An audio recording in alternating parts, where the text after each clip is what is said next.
All right. So this chapter is a continuation of the previous one where we are going to focus on VXLAN in ACI. We know VXLAN, we know ACI. Now we are seeing how VXLAN becomes a part of ACI. And we are also going to see the benefits of VXLAN in ACI. VXLAN is nothing but tunnels. Tunnels are nothing but encapsulation. We have this knowledge. Now let's see VXLAN and ACI in detail. We are going to focus more on this particular thing called VXLAN and ACI, how the packet flows and traffics are forwarded, how a storm is controlled in ACI fabric using this VXLAN, the intra and inter traffic flow, intra EPG endpoint groups, inter EPG endpoint groups, traffic flow differences. And also we are going to see how the load balancing or load sharing when there is ECMP through the spine between leaves, how the traffic load balancing is done using VXLAN in this ACI fabric. Also at last we are going to see some scenarios on this optimizing solutions using VXLAN over ACI. At last, we will focus on loop prevention mechanism in ACI. All right, we will discuss some scenarios to understand intra-EPG, inter-EPG, storm control, load balance, etc. Now, what is VXLAN? This is a very familiar topic for us. Virtual extendable LAN. It's a tunneling technique or overlay technology which enables network virtualization. Meaning we are not going to use the physical infrastructure. We will make use of the physical infrastructure to provide us a virtual infrastructure, which is an overlay tunnel with the help of VXLAN in ACI. So VXLAN, it extends layer 2 network over the physical layer 3 infrastructure. The advantage is we get a flexible and scalable data center networking. We have a virtual topology, which is more flexible than a physical one. We can have our own desired design, which may not be possible through a physical design.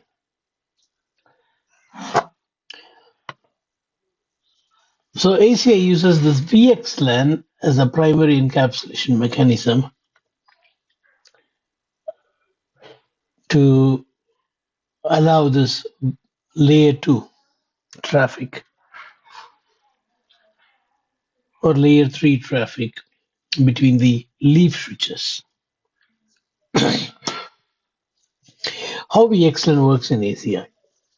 We know about the traditional layer 2 network, which relies on VLANs to isolate different traffics. But the VLANs are limited. 4096 is the maximum number you get. In that also we have a lot of reservations, like 4095 you cannot use, 96 you cannot use. VXLAN overcomes this limitation by allowing us to use 24-bit We call the 24-bit VXLAN ID as VXLAN Network Identifier, VNI. Using this 24 bits, you can have 16 million logical segments. It's a really big number. In traditional layer 2, we were having only 4096, but this is 16 million. VXLAN encapsulates Ethernet frame inside UDP packet and transmit them over the IP network. VXLAN is MAC in UDP. That's how we used to say. Ethernet frame means what? Ethernet frame means what? MAC address. MAC. Layer 2. Layer 2 inside UDP. Definitely UDP needs IP. So there will be more than one layer 2. The original layer 2 frame is encapsulated. If layer 2 encapsulated, which means layer 3, the original layer 3, layer 2, both are encapsulated. The original packet is preserved. Additional layer 4, layer 3, layer 2 is added when we enable VX, when we have VXLAN or ACI. Those who have undergone VXLAN course, and this is easy, you know what it really happens. ACI fabric uses this VXLAN tunnel between leaf switches to forward packets, ensuring seamless communication between endpoints.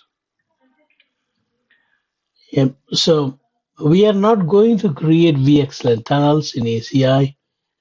That gets created dynamically when we create EPGs, when we create policies, when we write contracts,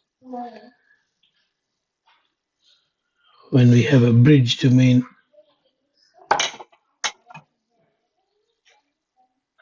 VXLAN tunnels are created automatically according to the number of EPGs.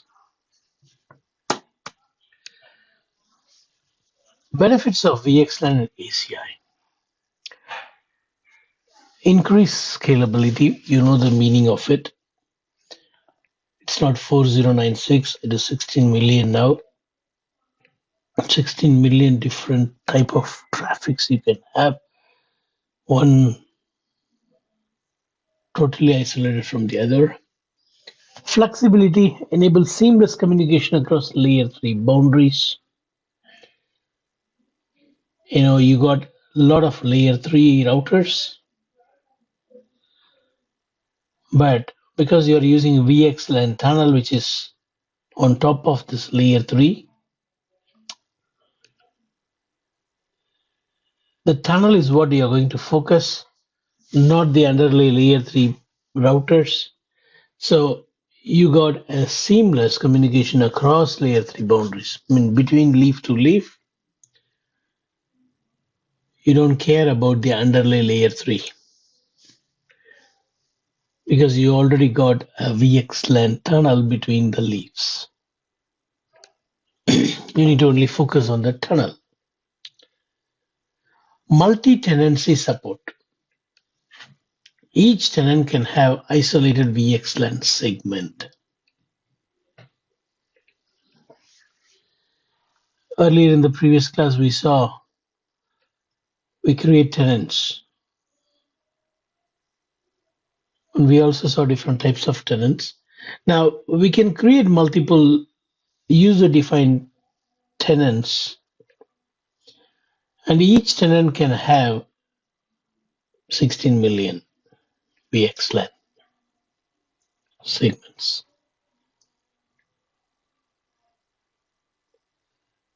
Hardware acceleration. ACI Fabric hardware optimizes VXLAN forwarding. So as we already saw,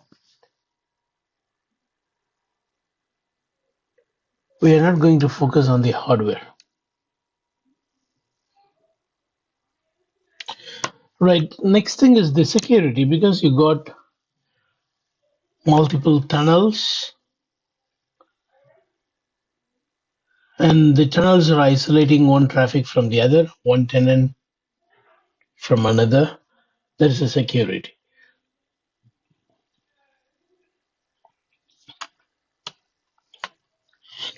Now, this is explaining as the traffic flow between members of same EPG and also between the members of different EPG.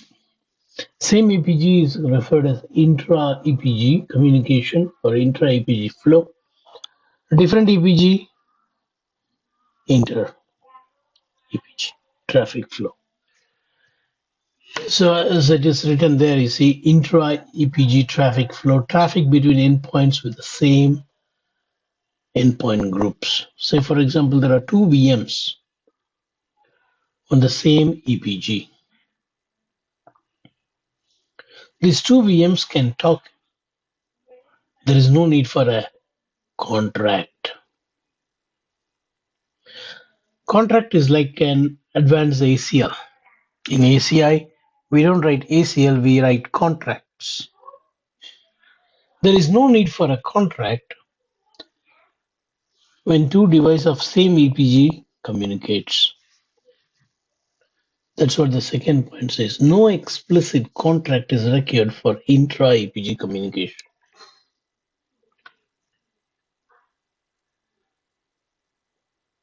So the VXLAN VNI is same, so they do communicate. There is no need for a contract to make them communicate. VXLAN encapsulation takes care of it. They belong to same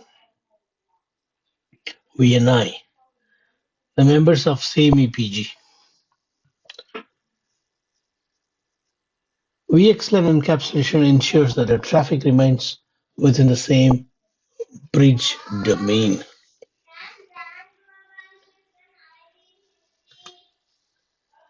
Next, inter-EPG traffic flows, meaning members of different EPG traffic flow. Traffic between different EPG requires contract to permit communication.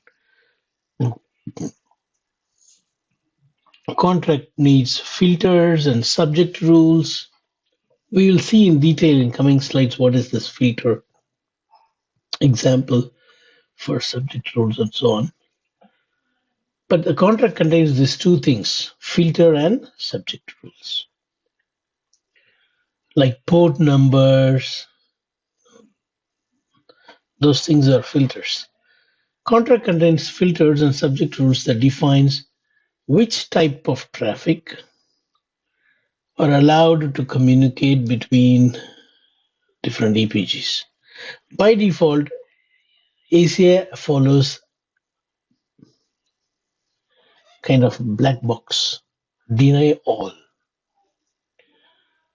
You have to explicitly say by writing contract which can communicate to which.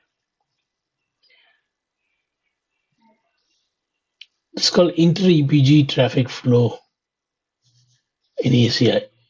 Contract is needed. Contract is needed to communicate between members of different EPG.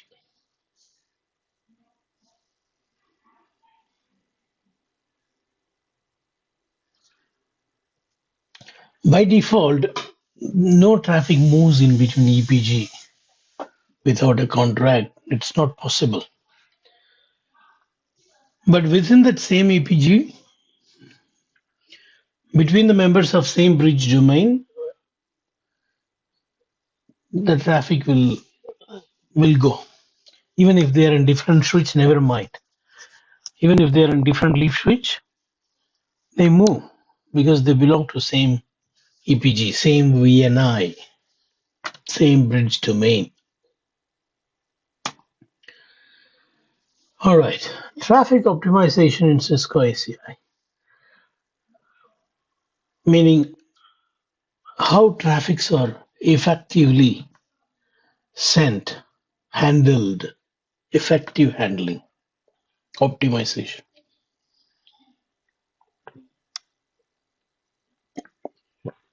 so that reliability will be there, high performance is guaranteed.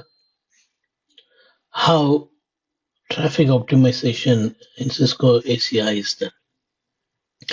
The first one is tunnel. You see, not everyone talks to all.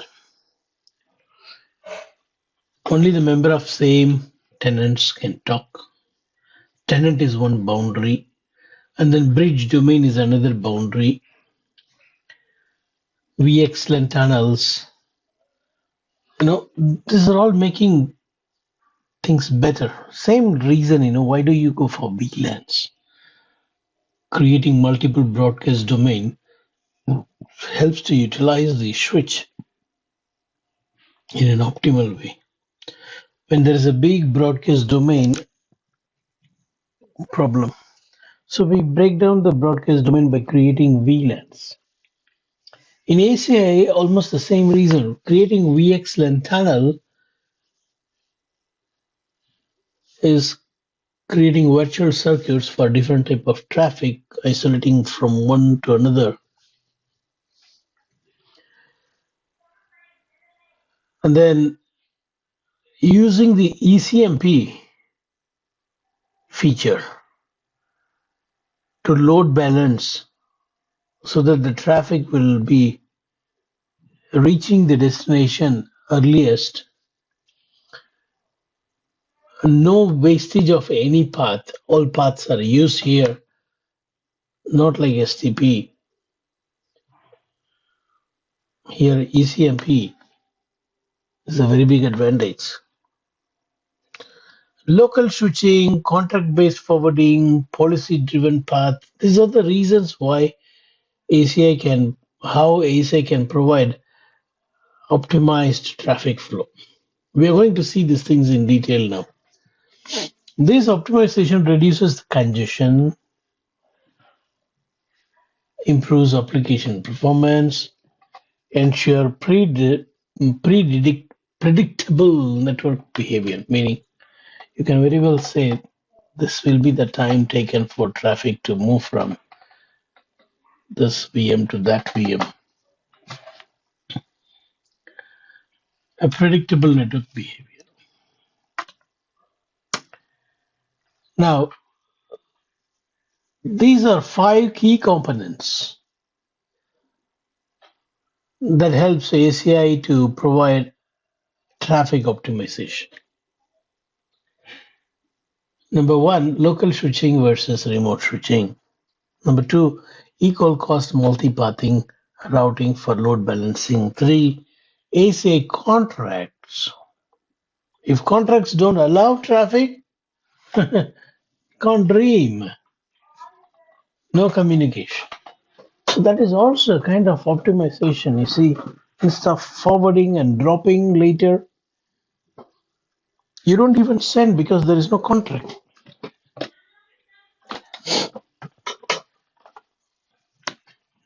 ACI contracts and policy-based traffic forwarding. Only when policy allows. All traffic cannot go. Policy should allow. These are all very good traffic optimization methods that ACI follows. Next is storm control to prevent congestion. 2 ways you can have this. One, you can also configure storm control limit. ACI also takes automatic action when there is congestion. To prevent congestion, it drops. So these 5 things are the main key for traffic optimization in ACI. Let's see one by one. Local switching versus remote switching.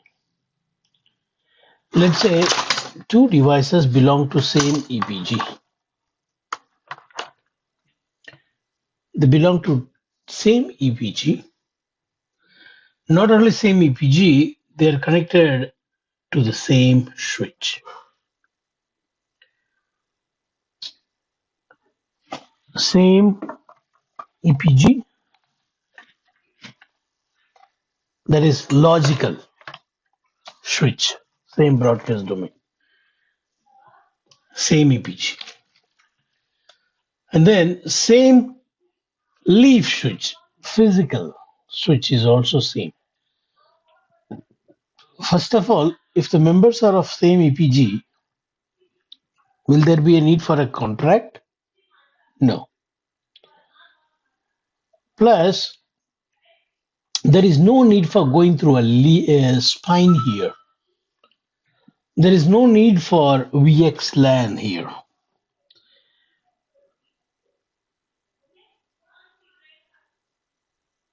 Why? Because they belong to same switch. Why there is need for a tunnel? There is no need for a tunnel. Understand this point very well. There is no need for a tunnel. Both the servers belong to same EPG, so no need of contract. Secondly, both servers are in same switch. Is there need for a tunnel? No. Tunnel is needed only if the other VM or the server, the target, the destination is in different switch. Here there is no need for any VXLAN encapsulation. They are locally switched. Switch only will forward. Normal switching.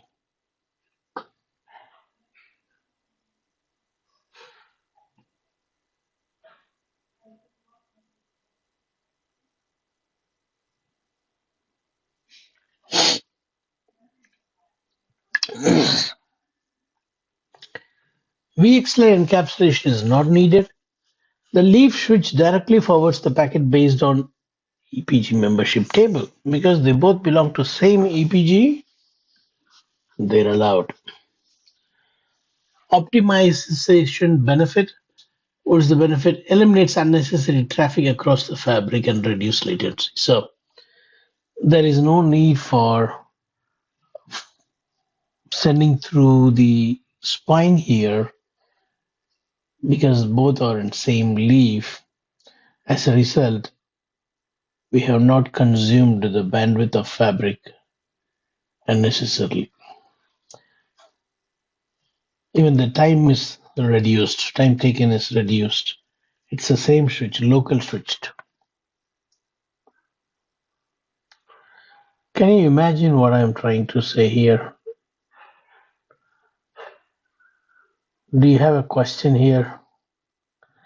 You should have a question. What is that? It doesn't matter. It's a common sense. Same switch. Both are in same switch. They have to be locally switched. What is special here? This sort of thinking you should have now. You should ask us a question. I don't think anything special here to learn. Both the VMs are in same switch. Obviously, it will be locally switched. What is there to speak much here?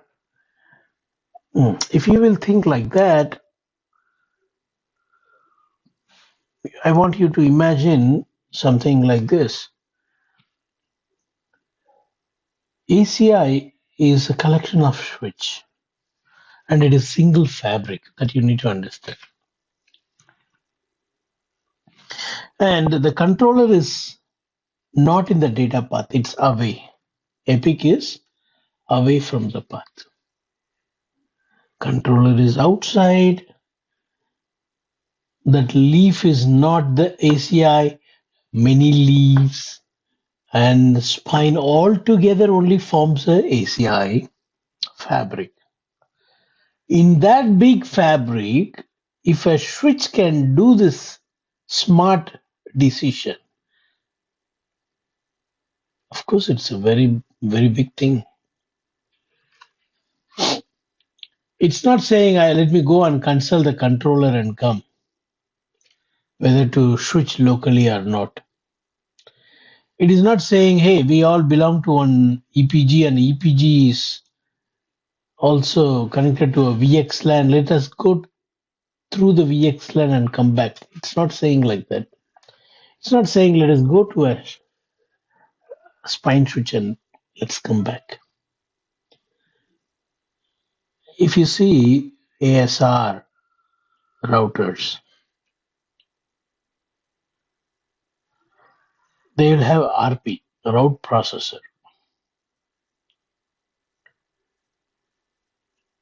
That is like a spine.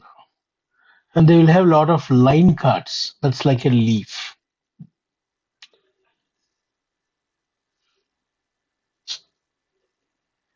There also, the members of the same line card, they are locally switched. They don't go through the centralized RP.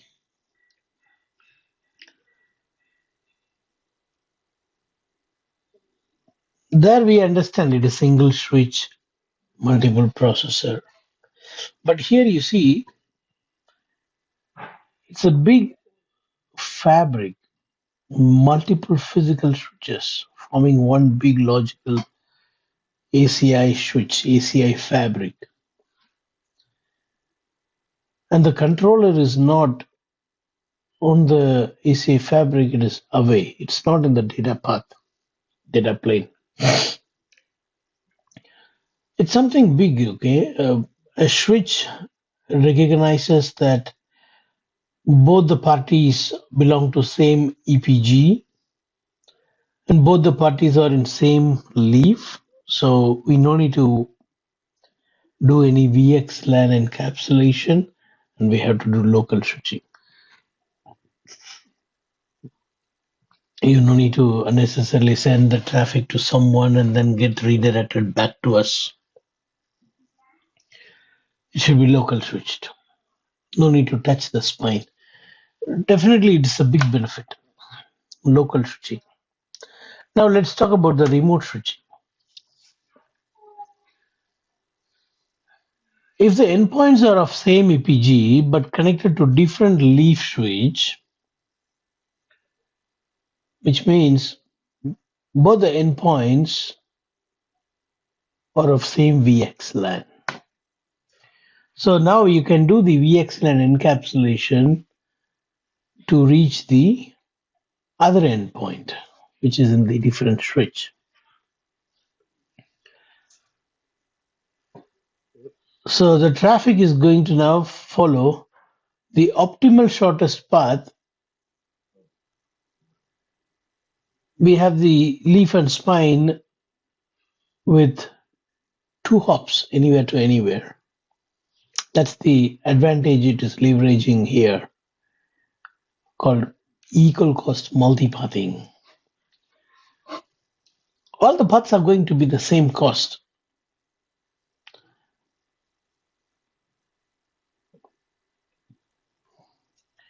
So here, the advantages or optimization benefit in using VXLAN over the ACI is it uses the optimal shortest path.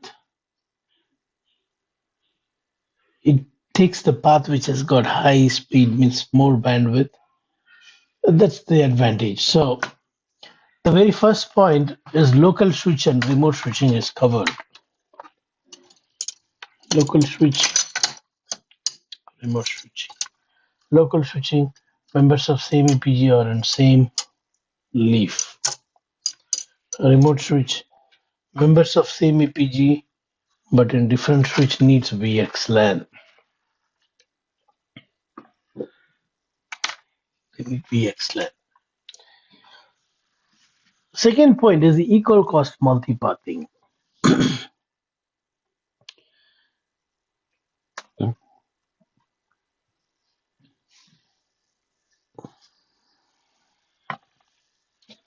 Now this is the traffic distribution method in ACI, so that ACI can use multiple equal cost paths between the source and the destination point. But understand, it's not going to take one traffic and share it with multiple paths now. different flow, different path. A and B are communicating. A and B are in two different switch. They belong to same EPG.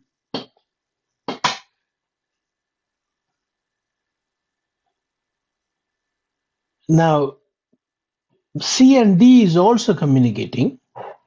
They also belong to same EPG. So A and B conversation will be placed in one path. C and D conversation will be placed in another path.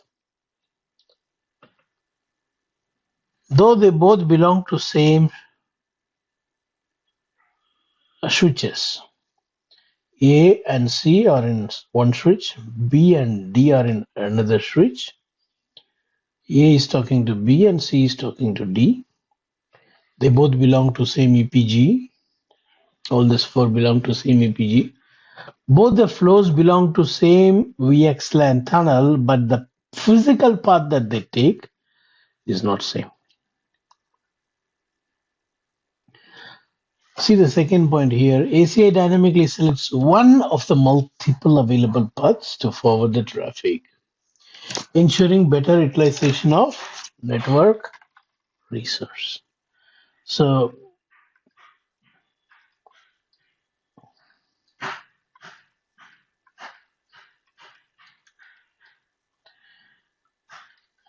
B, D, A, C.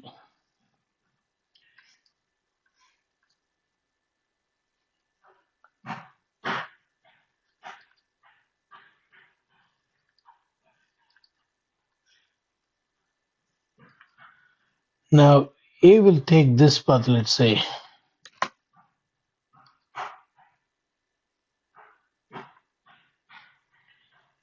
A takes this path to talk to B. C will not take the same path. C will take another path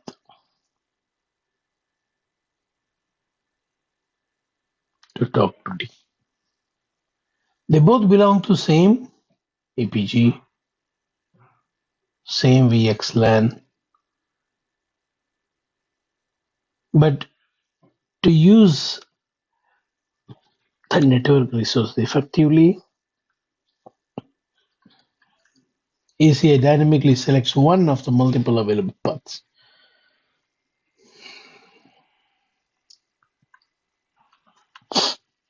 Now, these are the algorithms that we have.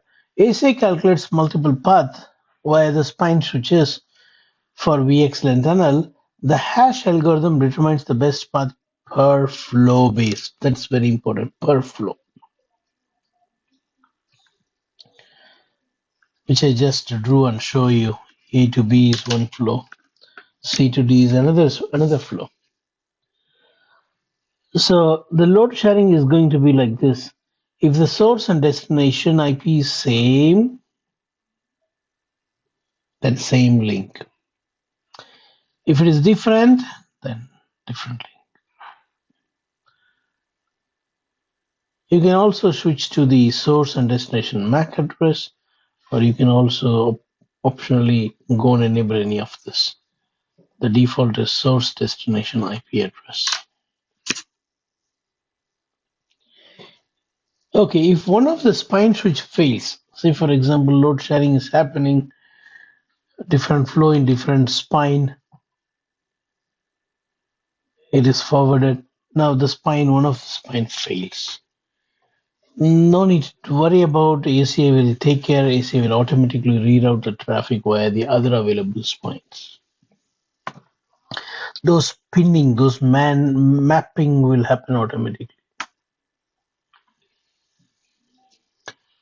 Benefits of or optimization benefits of ECMP.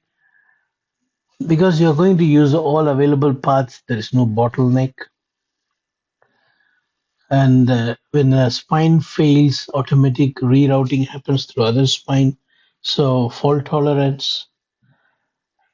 And because ECMP is considered, means equal cost multipathing is there, you are using the bandwidth more effectively. Okay, this is the second topic, ACMP. Traffic optimization in ACI, 2 points covered, local switching, remote switching.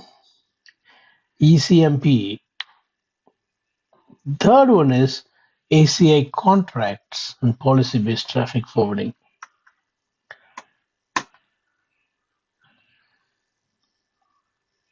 We don't use ACL access control list in ACI. We use contracts to communicate between EPGs, members of different EPGs, which is called as inter-EPG communication. Contract is must. Contracts are the one which determines the traffic between EPGs.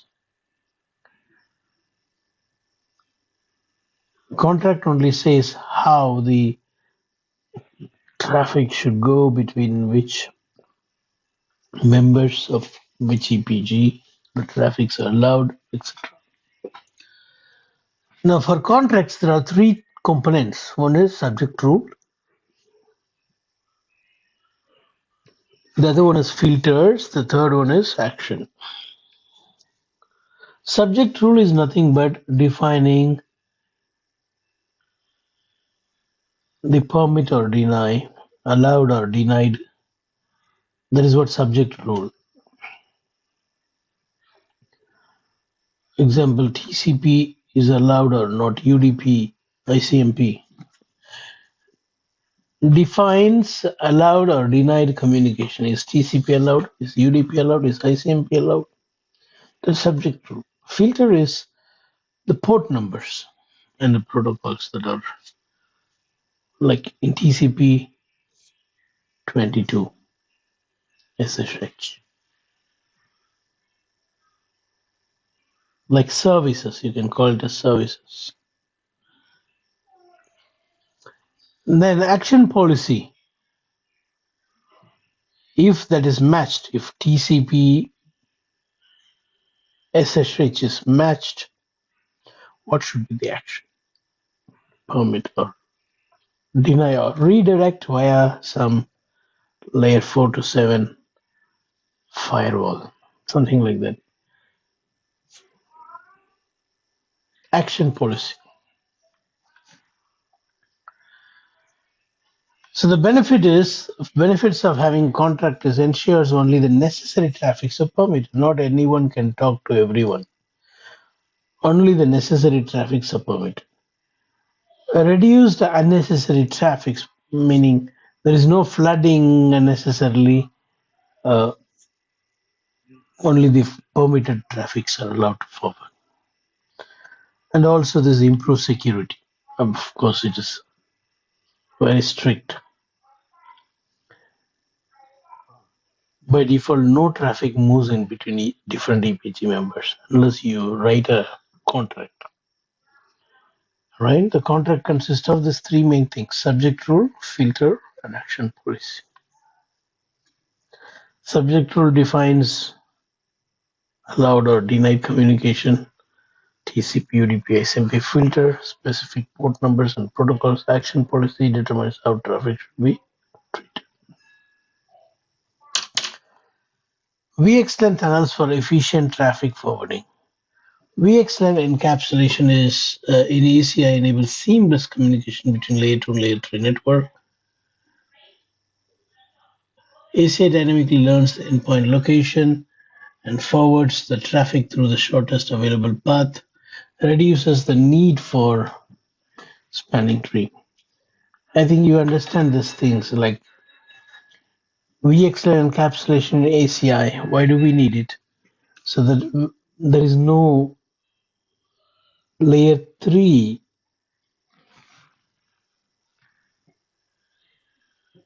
considered in the path. You will have end-to-end VXLAN tunnel between the leaf. No routing, it is just a tunnel, layer 2 switching.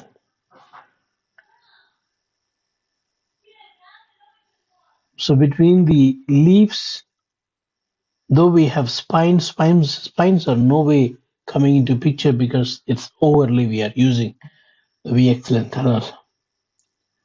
Now, when we have EPG members connected to the leaves, those endpoints and their locations are learned, like the MAC address and IP address. They are learned dynamically. The endpoint in the sense VM, servers. When you connect a server or a VM to a leaf, immediately the entire fabric will know about it. And they will use the shortest path to reach from the other leaves. And it is layer 3 underlay, so there is no need for STP. Reduces the need for STP and layer 2 flooding. There is no need for flooding and learning because when a new device, when an endpoint is connected, as soon as it is connected, the ACI dynamically learns the location of the endpoint and provides the information to the other leaves.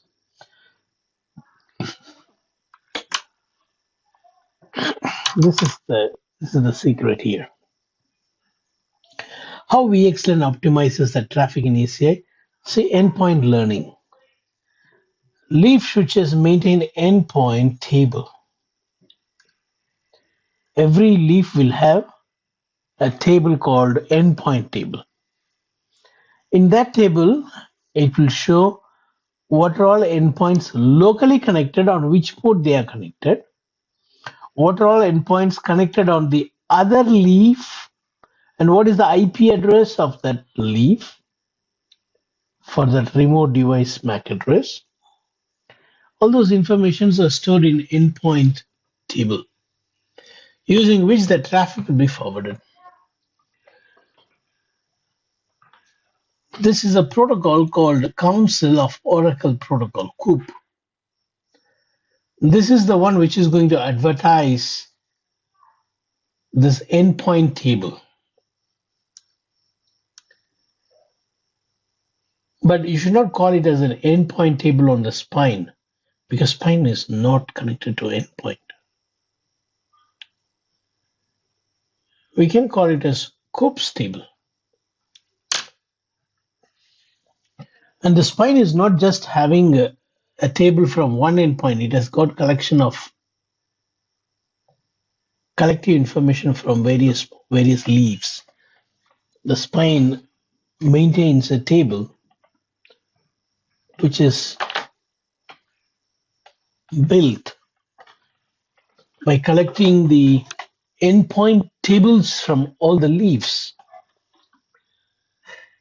so that the spine will be also aware of who is connected where.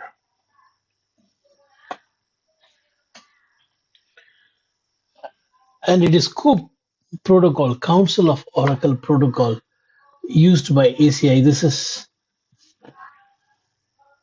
ACI's own protocol, COOP, to inform spine switches of the endpoint location.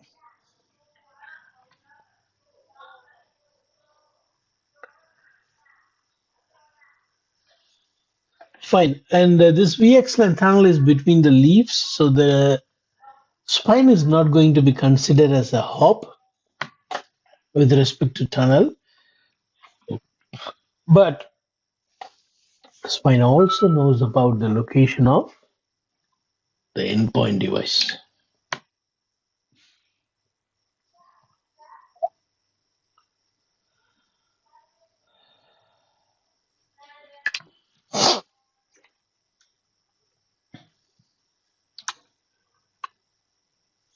The advantages: no need to do flooding because every device learns the connected endpoint and distributes through COOP to either leaf via spine. So no need for traditional layer 2 flooding, that reduces the broadcast. Next is no need for STP. because we don't rely on layer 2 underlay, we use layer 3 underlay. Improve scalability means allow seamless expansion of fabric. All that you need to add is more leaf and spine. Right, that's the third point in the order here. No, fourth point. We have covered 4 points. Fifth one is traffic storm to prevent congestion. See, traffic storm control, as I said earlier, it is dynamically controlled by ACI fabric. We can also set a limit saying if you see too much of flooding, if the number of packet goes beyond this limit, then you drop. That is what called a storm control. We don't want some sort of attacks which creates a storm, millions of packets generated and consuming the resource of the AC fabric. Let's have a look about that. ACI includes storm control policy to prevent excessive broadcast, multicast, or unknown unicast traffic from consuming bandwidth.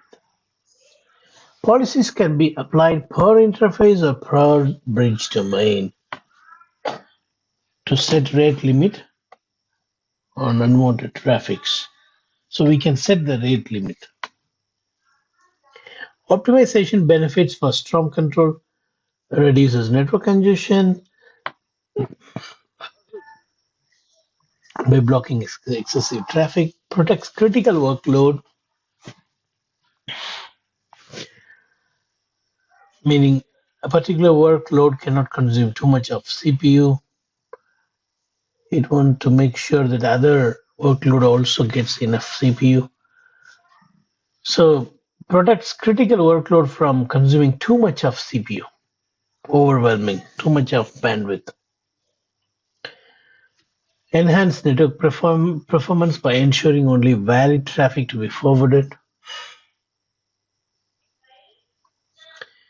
All right. So we have seen 5 different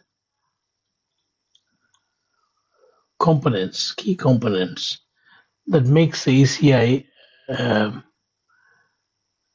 traffic optimization fabric. Local switching, remote switching, equal cost multipathing routing for load balancing, ACI contract and policy-based traffic forwarding, VXLAN tunnel for efficient traffic forwarding, traffic storm control to prevent congestion. Now the next is some examples. Now this is your assumption. Assume that you have 3 different EPGs. One leaf have got web servers. Other leaf have got application servers.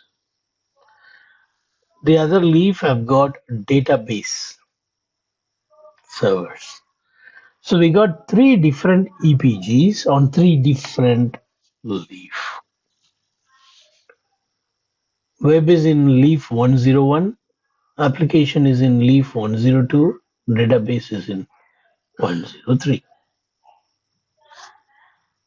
Let's see how optimization helps.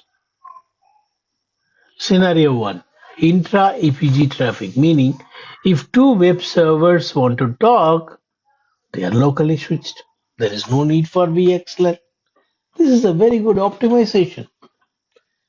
You see, because you have placed all the web servers in one leaf, you don't need to use VXLAN here. ACI will not use VXLAN. It will do local switching. There is no contract needed because it's same EPG. There is no VXLAN needed because it is same switch. Scenario 2. Inter-switch traffic means different DPG communication.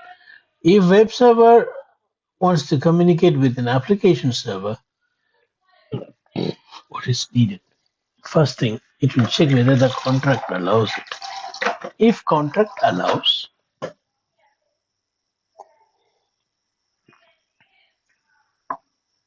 as we learned earlier, traffic will be forwarded using the shortest path, using ECMP, using ECMP, equal cost multipath. Scenario 3, traffic redirection via service graph. Say for example, application server wants to talk to the database, but before going to the database, the application server traffic should go through layer 4 to layer 7 inspection, meaning there is a firewall. So what happens is if an application server needs to access the database through the firewall, ACI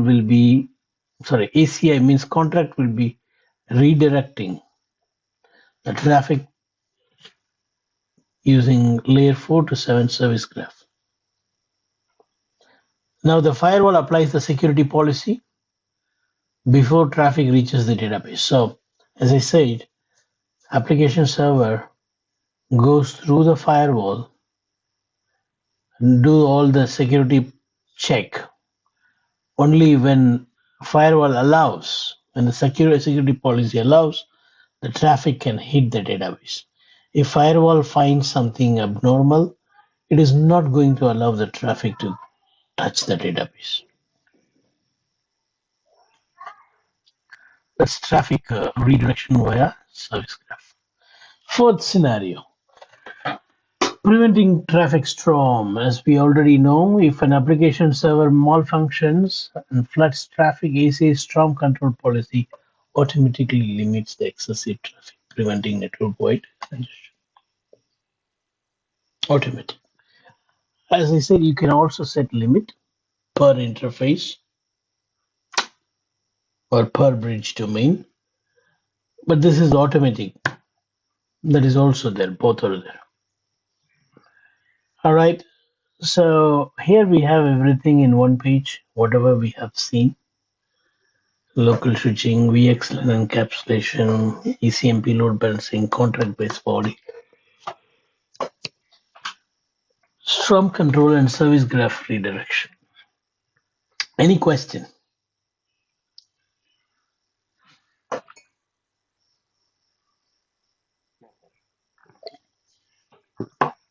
No. Loop prevention mechanism in ACI. Why is loop prevention needed? In traditional network, whenever we have redundant paths, to avoid loop, spanning tree will come and block multiple paths and allow only one path to be active. But the problem is we are sacrificing a lot of resource. So ACI eliminates the need of STP through VXLAN. So we are not going to rely on the underlay, the physical. We have a layer 3 underlay on top of which the overlay VXLAN tunnel works, which is not at all going to focus on physical. It's overlay. So VXLAN, because of VXLAN, we don't have a loop. ACI loop prevention methods, endpoint learning and enforcement. Very nice point. When an endpoint is added, when a VM is added, when a server is added, immediately the MAC address of the connected device is learned by ACI, and this prevents duplicate MAC address entries from causing loop. So it informs all other leaves. This is the MAC address located here. So there is no need for flooding because every leaf knows the endpoint information of other leaves. So there is no need for flooding. Only when you don't know a destination, you will flood. When you flood, the loop occurs. VXLAN for flooding suppression. That's what the next point is also saying.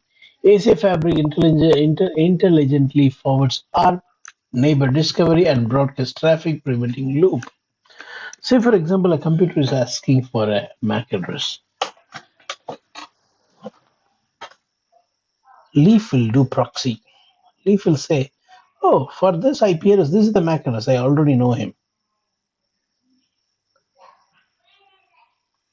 If a leaf don't know it, using coops, it will go and ask the spine, and spine will give. Council of Oracle, we saw, right? The protocol. Storm control policy. As we already know, we can set the limit. Limits excess traffic and prevent loop causing broadcast storm. Traffic forwarding optimization. ACI only forwards packet to intended recipient using the policy-based forwarding contracts.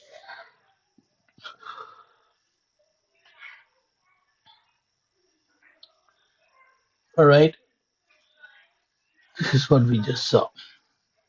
Traditional HTTP uses BPDU, blocks redundant link.